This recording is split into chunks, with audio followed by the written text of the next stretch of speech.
Kamusta po muli mga kababayan, mga katambay? Nagbabalik po muli inyong lingkod, si Katambay Manong po. Samahan niyo po ako mga katambay. Magandang umaga po muna, tanghali, hapon, gabi. Madaling araw po sa atin lahat. Saan man sulok ng bansa o mundo tayo naroon.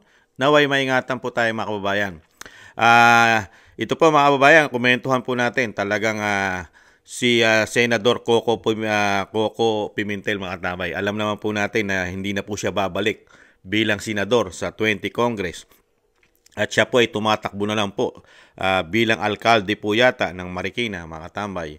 Ang nakakalungkot lang po, talagang puspusan na po. Talagang bago po yata siya mawala na sa Senado, ay tatrabahuhin niya pong pilit. Talagang meron po yata itong kumpas, mga katambay. Nagtataka lang po si Kamanong. Talagang pipilitin po na hindi na po dumating ng Hunyo o July, June o July ang impeachment ng Vice President. Talagang puspusan po mga katambay. Komentuhan po natin at painggan po muna natin ang balita, mga kababayan. So mag-request na po ng caucus para ma-explain niya yung position niya sa mga senators. Pabigyan niya rin ako ng time i-explain ko yung position ko. Payag na si Senate President Francis Chis Escudero na magsagawa ng caucus o pulungin ng mga senador kaugnay ng impeachment trial kay Vice President Sara Duterte. Sa isang text message, sinabi ni Senador Escudero na kukonsultahin niya ang ibang senador kung gusto nila at kung may panahon ba sila para rito. Hiniling ni Senate Minority Leader Aquilino Coco Pimentel III ang pagpupulong ng mga senador upang maipaliwanag ang kanilang mga posisyon kaugnay sa agarang pagsasagawa ng impeachment trial.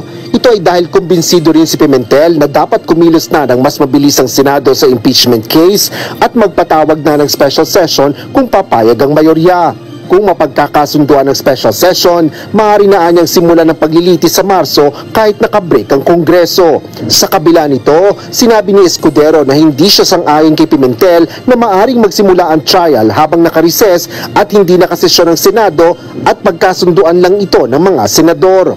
Maaari anyang questionin ang kanilang mga aksyon sa mga korte. Dagdag pa ng tagapangulo ng Senado, ang pagtitimpi ay mas maiging bahagi ng katapangan. Asher Kadapan. Mga katambay, alam niyo po sa nangyayari po dito sa impeachment, talagang dito po kasi nila gustong dalhin po ngayon ang issue, mga katambay, para po mailayo po talaga ang issue ngayon dahil nanganganib na po sila dahil puro po napakarami pong ngayon na sasagutin po sila sa Korte Suprema. Katulad po ang talagang napakalaki po nilang problema po sa Korte Suprema na kailangan po nilang ipakita na o isubmit ang ginawa po nilang 2025 national budget. Sangkot po sila lahat dito. Pati po ang Senate President at kasama rin po ang Senador Coco Pimentel, lalo-lalo po sa paggawa po ng budget po natin ng 2025, mga kababayan. Di ba? Kailangan po nila itong ilihis ang issue sa taong bayan. Kasi pag po kasi nakapokus ang nakapokus po ang issue ng 2025 national budget sa taong bayan, sa tingin nyo po, ano po mangyayari sa kanila, mga kababayan? Dahil lalong magagalit ang taong bayan. Sinusukan na nga po sila eh. Sinusukan na po ang kanilang institusyon. Komento ko po. Kasuka-suka na po. Ngayon, wala na po silang kapag-apag-asa. Lalo po sa mga natuklasan ng mga Pilipino. Ngayon pa. Kaya po kailangan po nilang gawin ito. Dahil ang Vice President po, mga kababayan, ay wala po itong katalo-talo. Real talk. Wala pong katalo-talo ang Vice President kahit anong posisyon ang kanyang takbuhin, mga kababayan. At kahit sino pong politiko ang lumaban sa Vice President, never nilang talunin sa malinis na halalan. Matatalo mo lang yan sa dayaan. Ang pamilya Duterte, lalo ang Vice President at dating Pangulong Duterte, matatalo mo lang yan kung dadayain nyo. Di ba? At sa nakikita po natin, mga tambay, talagang itong mga politiko na ito, wala naman po mga isang salita ito eh. Wala nga po itong mga dignidad, di po ba? Di umano. Wala po mga political will ito. Wala silang yung tinatawag na pagiging makabayan. Wala po sa kanila rito. Bihirang-bihira ka lang makita sa politiko na may paninindigan. makabayan, makatao, lalong-lalo na makamahirap. Bihira. Nakita lang po na inyong lingkod, nakita ko lang po sa politiko sa Pilipinas, sa pamilya Duterte, kay dating Pangulong Duterte. Doon ko lang po nakita. Tumanda na po ako ng ganito katanda. Noon lang po ako nakita ng politiko sa ating bansa. Si Pangulong Duterte, makabayan, makapilipino, makabansa, makatao, makamahirap. Pero sa kanila, wala akong nakita, mga tamay. Kahit po sa Pangulo natin ngayon, real talk, hindi ko po nakitaan. Magmula po nung siya'y maging Pangulo, noong 2022. Biglang-bigla. Wala po kasi paninindigan eh. Mga walang paninindigan po sila. Di po ba? Paano mo masasabing walang paninindigan? Sa dami po ng kanyang sinabi, pinangako sa atin, ni isa walang natupad. Lahat pa ng pinangako niya, ano po ginawa niya? Ibinasura niya po lahat ang pangako niya. Ano po ginawa ng Pangulo? Lahat po ng kinasusuklaman ng mga Pilipino, karamihan po mga nainidoro na, siya pong kasama niya ngayon. Lahat po ng inidoro, sinukan ng mga Pilipino, siya po ngayon ang kasama ng Pangulong Marcos Jr., mga kababayan. Hindi nyo napapansin? At nagbalikan po lahat, pati makakaliwang grupo, CPP, NPA, NDF, lumalakas. Mga kababayan, nagbalikan ng droga, krimen, at napakatinding korupsyon. At nagbalikan ng puwersa ng mga oligarko sa ating bansa. Mga kababayan, kontrolado na naman po. Nakakalungkot lang po, mga kababayan, ang nangyayari sa ating bansa. Tapos ngayon, nakikita po kasi kahit bigyan po nyo ng senaryo, mga kababayan, nakikita po kasi ng administrasyon. Hindi po mga tanga yan. Hindi po mga bobo yan, mga tambay, yung administrasyon. Nakita nyo nga po kung paano po pagsamantalahan ng budget natin, ng pera natin, ng 3 taon. At ang mga proyekto na hindi malaman kung saan napupunta. At totoo ba mga proyekto nila? Di ba hindi naman totoo? Nakikita natin ang pera. At sa katunayan, alam po nila yan, marami na po silang nalilibot na probinsya, mga kabayan. Nakikita po nila sitwasyon. Ang tao mismo, walang imik. Kaya lang po dumadami ang tao sa kanilang mga rally, real talk. Kasi may mga ayuda, nahandun din ng DSWD. May daladalang tulong. Ang Pilipino napakahirap ng sitwasyon ngayon. Mahirap ang sitwasyon na mahirap. Di ba? Isang kahig, isang tuka. Dinadaan lang ng pamahalaan ng bagong Pilipinas sa ayuda ang mga Pilipino. Di ba? Kakapit ka sa patalim. Kakapit ka. Dahil pupuntahan mo talaga sila dahil merong pakinabang. Dala-dala sila. Pera ng taong bayan yung dala-dala. Di ba? Sino hindi pupunta ron sa mga rally nila? Kung nahandun din ang sinasabing may dala-dala silang ayuda. Di ba? Tayong mahihirap. Kumakamalan siya natin sa mamahal ng bilihin at walang katrabahong makuha ang karamihang Pilipino. Hindi mo ba pupuntahan yon? Para ka makakuha ka lang ng konting sinasabi nilang tulong na galing din sa taxpayer. Di ba? Kaya dumadami. Pero nakikita nila ang reaksyon ng Pilipino. Wala dun yung init na pagtanggap sa kanila na sinasabing itong mga sila ay gumawa ng maganda sa bansa at maganda ang performance nitong mga politiko na ito. Di ba? Kaya sila alam po ng mga politiko na ito, natagilid sila. Alam po yan ng mga nag-aaral, mga nag-a-analyst po dyan. Alam po nila ang sitwasyon po ngayon. Dahil nakikita na po nila ngayon ang sitwasyon, yung papalapit na halalan ng midterm, hindi po nila kakayanin na maisiro o matalo ang oposisyon, lalo-lalo na po ang grupo po ng PDP Laban. Real talk po yan. Alam po nila yan. Nakikita po nila yan, lalo sa galawan. Yung galawan kasi ng tao, alam nila yan. Hindi sila mainit sa Pilipino. Lalo-lalo ang administrasyon ng Pangulong Marcos. Nakita niyo po bang pinagpapansin pa ngayon ng Pangulong Marcos sa mga pinupuntahan niya? Pilit na pilit.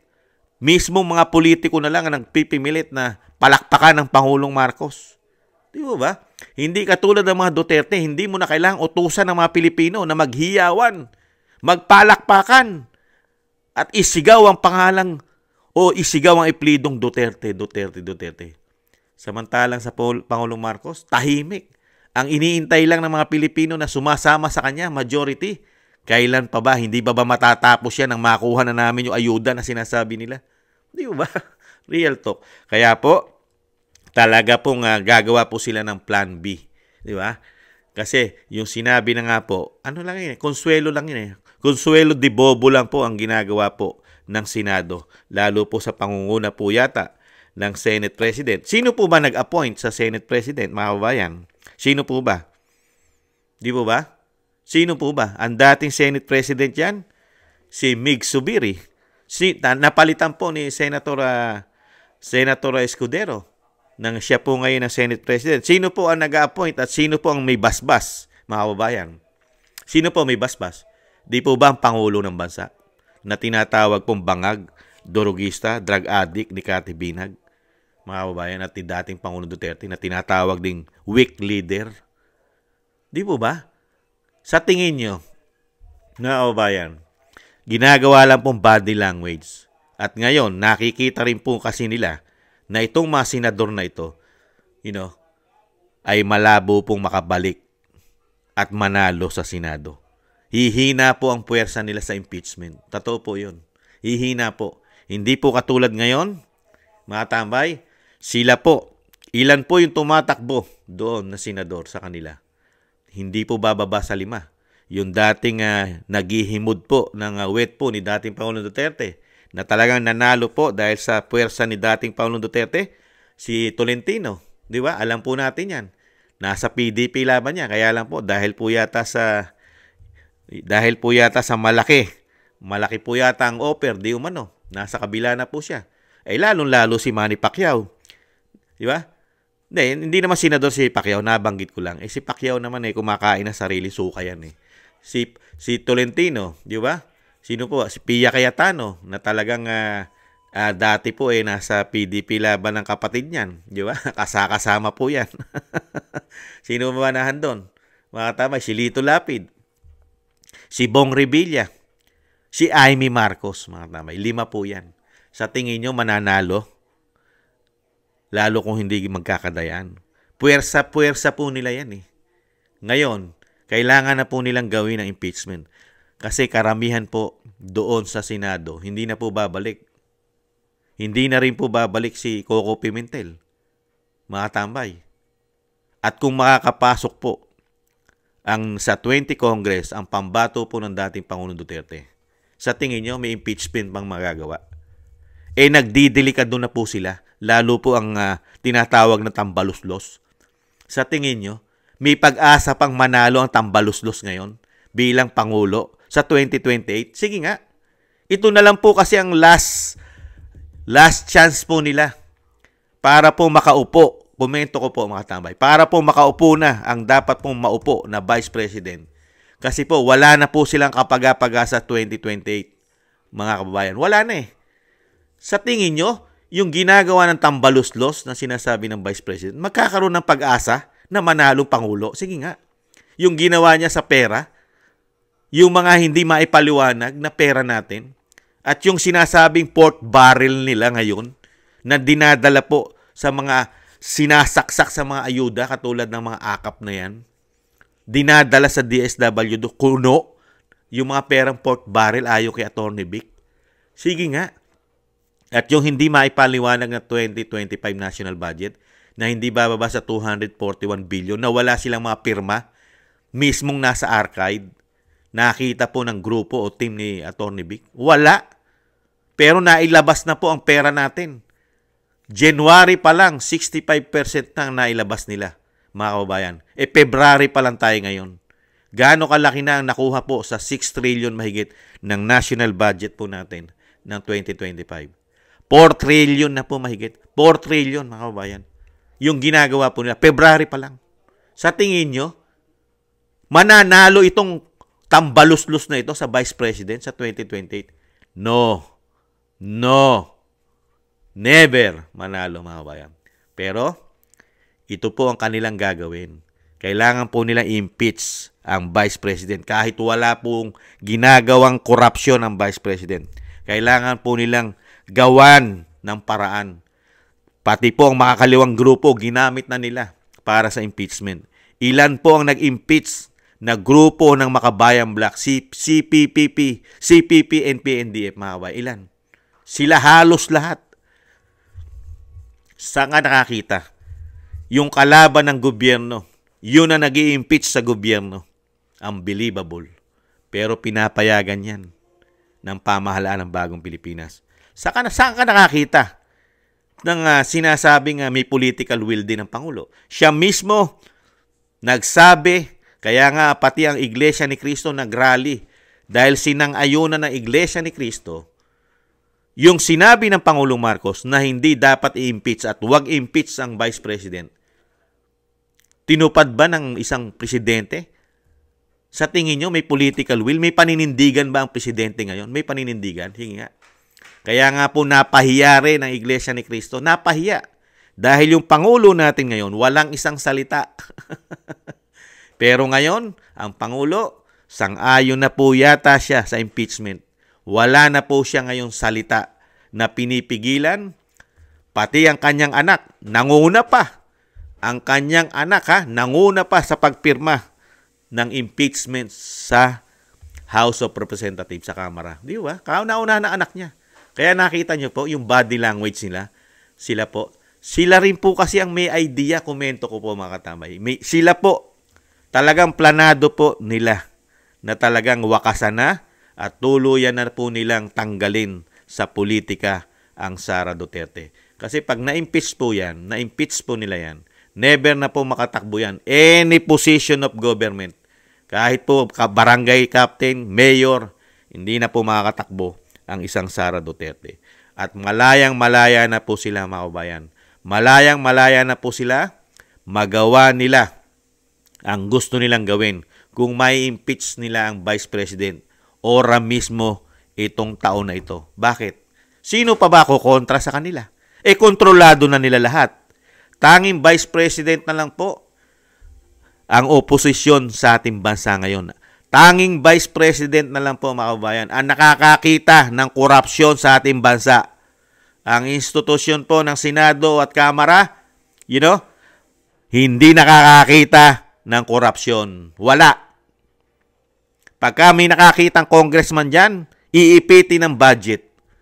Katulad po na nangyayari ngayon sa pamumuno po ng tambalos-los na speaker ayon sa Vice President. Di ba? Ano sabi ng mga congressman? Pag hindi kami pumirma, maiipit ang aming mga distrito.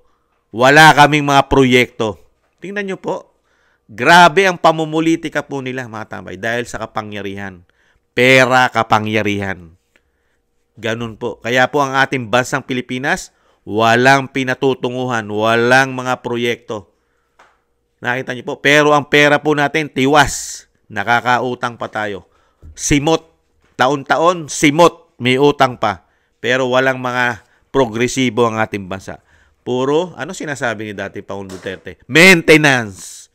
Maintenance. Merong mga proyekto, groundbreaking ang mga proyekto nila. Puro groundbreaking. Hindi matatapos katulad ng build na napakaraming natapos sa 6 na taon. Ngayon, 3 taon na po.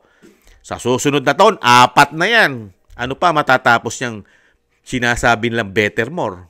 Nada. Marami silang magagawa. Groundbreaking lang, mga tambay.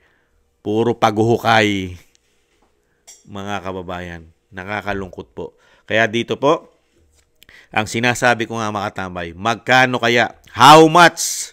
Ano kaya ang nasa likod? Ano kaya ang nasa likod, mga tambay? Ano kaya ang background, Ano kaya nasa likod nito? Ni Senator Coco Pimentel. Nagigil. Samantalang nung unang pagpasok po ng impeachment, Antimano nagsalita siya, huwag daw po silang mamadaliin. Hindi raw sila dapat madaliin ng Kongreso at hindi raw sila pwedeng utusan. Pero ngayon, siya na mismo nag-uutos na madaliin. Mga kababayan, talagang pinipiga at pinipilit. Ano kaya ang usapan, mga tambay? How much kaya? Nagtatanong lang si Kamanong. Hindi naman po masama magtanong kung magkano. Karapatan po natin magtanong kung how much. Kasi pera po natin ang ginagastos po nila. Pera rin po natin ang pinasusweldo sa kanila. Pera din po natin ang pinalalaman natin sa kanila. Pera din po natin ang pinanggagasolina nila. At pera din po natin ang pinangtatravel nila pag sila po ay may bakasyon. Kasi meron pong mga bakasyon ng politiko. Pera pa rin natin. Kaya ang tanong ni Kamanong, how much, mga kabayan? At saka isa pa, ano po ang mahihita po natin sa isang Senate President, mga kababayan? Ang Senate President po ba ay katulad ng dating Pangulong Duterte na may paninindigan, may isang salita? May isang salita po ba? Kayo na po ang makapagsabi.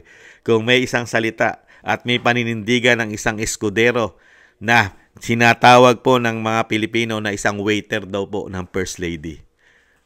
Di ba? Waiter, kinukuhanan ng wine sa kamay at binabalik, iniinom, babalik ng First Lady.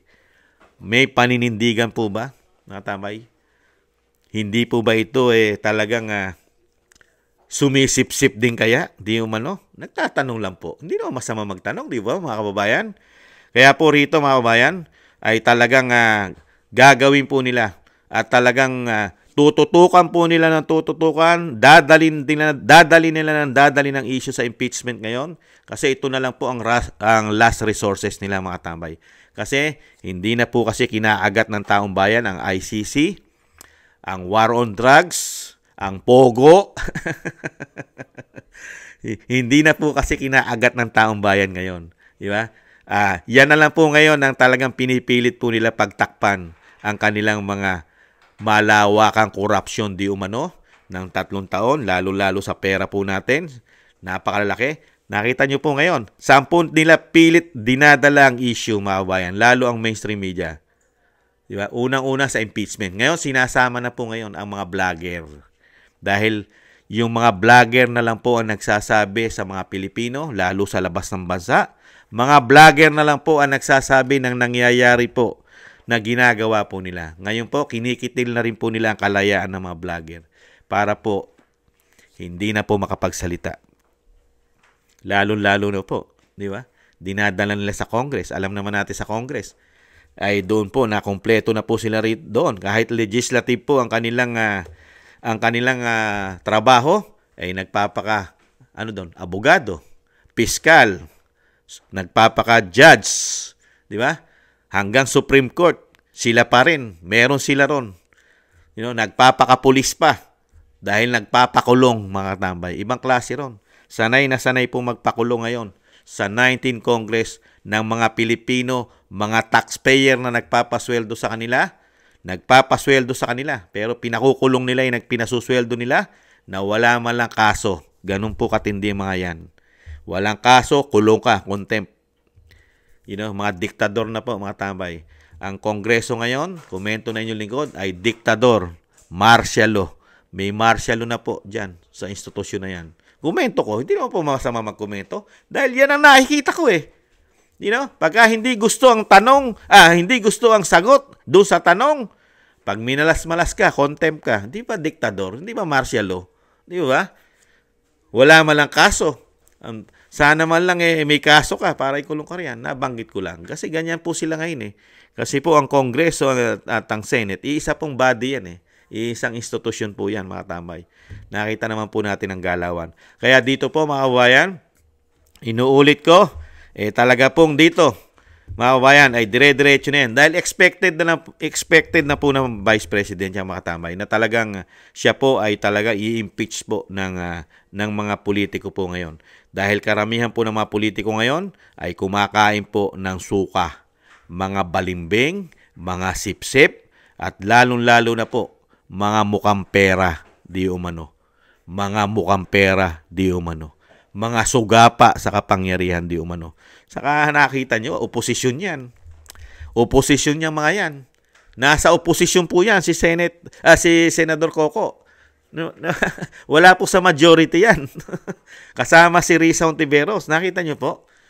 Nakita nyo po ang galawan? Ni isa, wala pong inimbestigahan korupsyon sa bagong Pilipinas yan.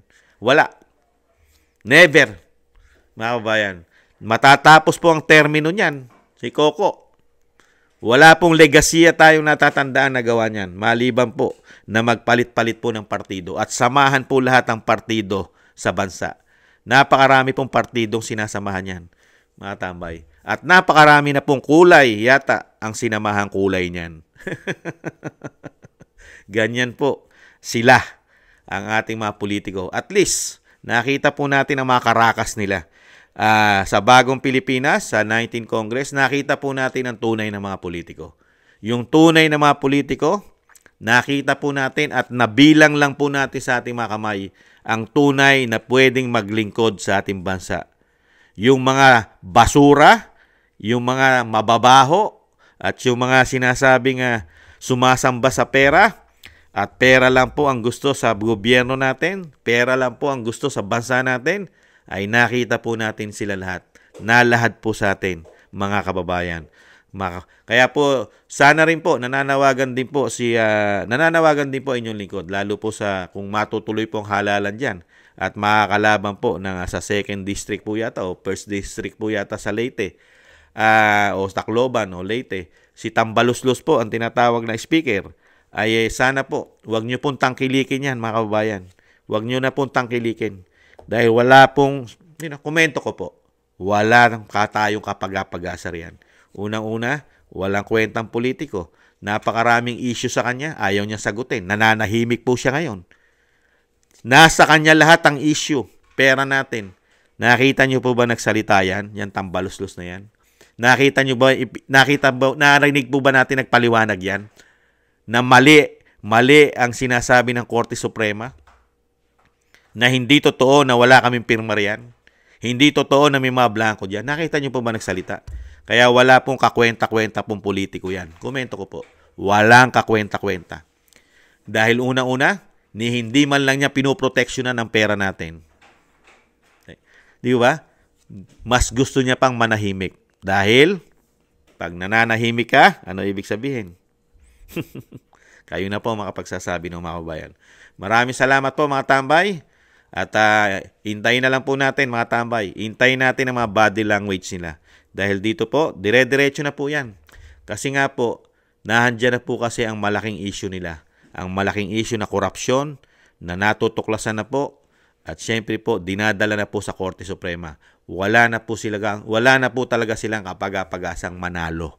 Kahit po ang speaker, wala na pong kapag-apagasang manalo yan. Malabong-malabo pa yan sa sabaw ng pusit ni Franz Castro na convicted ng child abuse. Malabo na po yan. Kaya po, last chance na po nila ito na magdire-diretso po. Mga kababayan, magdire-diretso na po ng kanyang sinasabing yung shortcut. Ginagawa po kasi nilang shortcut ngayon eh. Hindi sila mananalong vice president. Hindi po kasi mananalong vice president siya kahit tumakbo. At lalong hindi mananalong presidente. Kaya po kailangan nila ng shortcut. Ano ang shortcut? Tanggalin sa pwesto ang vice president. Never na po kasi silang mananalo sa susunod na halalan. Maraming salamat po mga tambay. Sa mga gusto po ng ating tambayan mga kabayan sa YouTube at TikTok. At ganun din po mga kabayan sa mga nagko-comment, like, share, and subscribe. Maraming salamat po. Isama po natin sa dasal, siyempre po ang Vice President. At siyempre po, suportahan po natin at huwag tayong papayag sa mga masasama nilang balak mga kabayan. Tayo po, bumoto po tayo na mahigit 32 million sa Vice President. Ang magtatanggal lang po sa kanya, sa boto ng mga Pilipino, ay puro po magnanakaw pa yata at puro merong kaso na pandarambong sa pera ng bayan. Sila pa ang magtatanggal sa Vice President na wala naman pong ginagawang masama. Ang magtatanggal, masasama pa, unbelievable. Muli po, ingatan nawa. Paalam po. Bye-bye.